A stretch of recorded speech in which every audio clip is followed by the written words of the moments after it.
I'll show you. Yeah.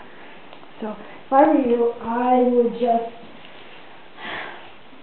start off by asking me what I remember of the 60s. Okay. Yeah, I think I got from the 50s to the 60s. Okay. So from what I told you the other night? Yeah, well, I don't know. He had some. He said he wasn't going to give the questions, but there was some on paper, so I took them. So I'm just going to ask you for right now. Okay. So, where were you living and what were you doing? Okay, I was living in Oregon. But I think what I would like to do before I ever get to the 60s is start from when I was born, because nothing happens, no history happens in a vacuum. I mean, everything has happened before it goes on.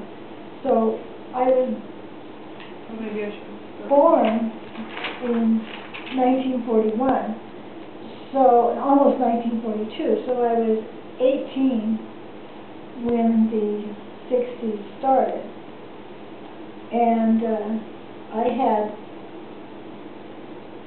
gone to school. I graduated from high school in 1979, and I had briefly attended a junior college in California, but I dropped out. And I went to work at the telephone company in Roseburg, Oregon. And after a year of that, I decided that wasn't what I wanted to do for the rest of my life. And I went back to school, and I went to... Wait, you went to work for 1 year where? From 1960 to almost 1961. What was it? I worked for the telephone company. Used to be you couldn't call long distance yourself. I mean, you couldn't just dial up numbers and get somebody across the United States. You had to go through an operator. And so that's what I did. I mean, you could dial to somebody in your hometown, but if I was in Oregon and I wanted to call Iowa, I had to call an operator first. So actually, that part of that job was pretty exciting because you got to talk to people all over, not so much the world, but at least the United States. And so then I went to the University of Oregon. And probably one of the characteristics of the beginning of the 60s was it was really set. You had certain things that most people expected you to do, that you probably wouldn't earn as much money when you were out of school as a man would, but that was acceptable. Nobody questioned that. In fact, a lot of people thought that was quite all right because the man was going to have to provide for the family, and the woman was going to stay home. That was pretty much assumed. It wasn't true for everybody, of course, but women weren't equal, and in many cases they didn't expect to be equal.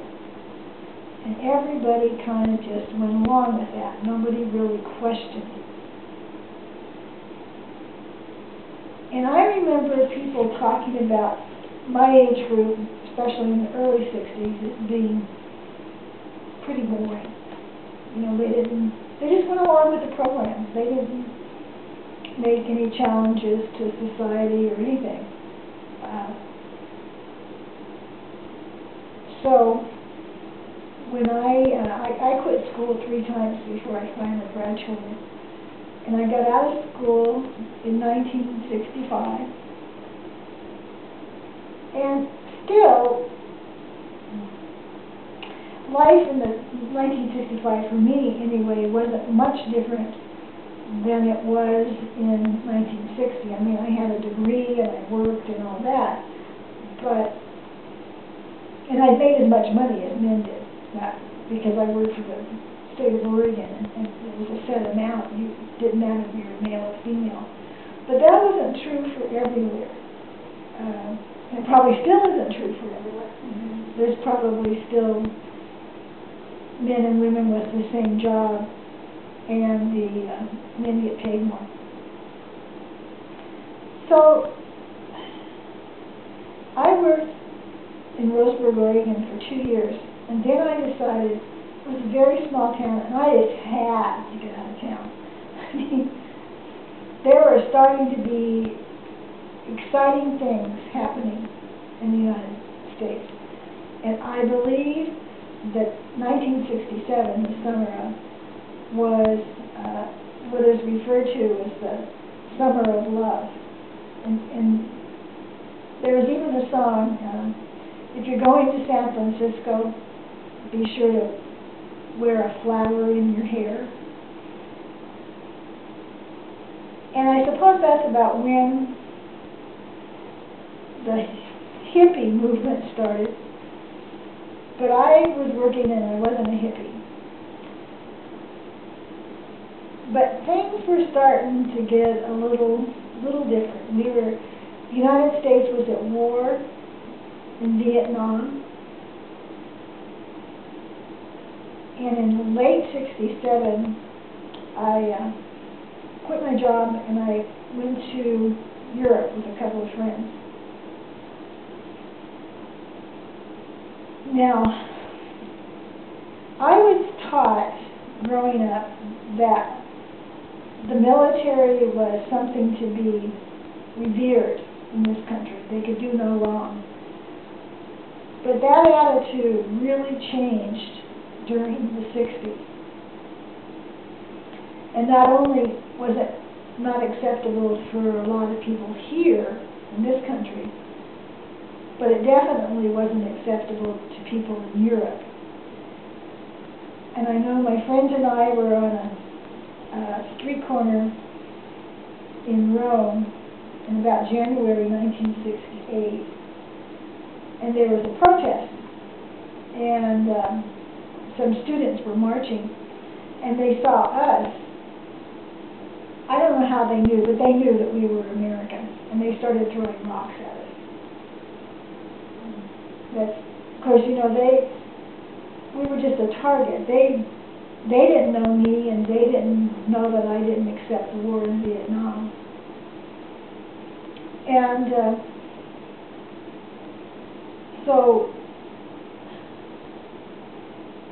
I came home to the States in 1968. And the anti-war movement was really getting a full steam ahead. And there were a lot of protests. A lot of people just lived different lives than they had even a few years earlier. For one thing,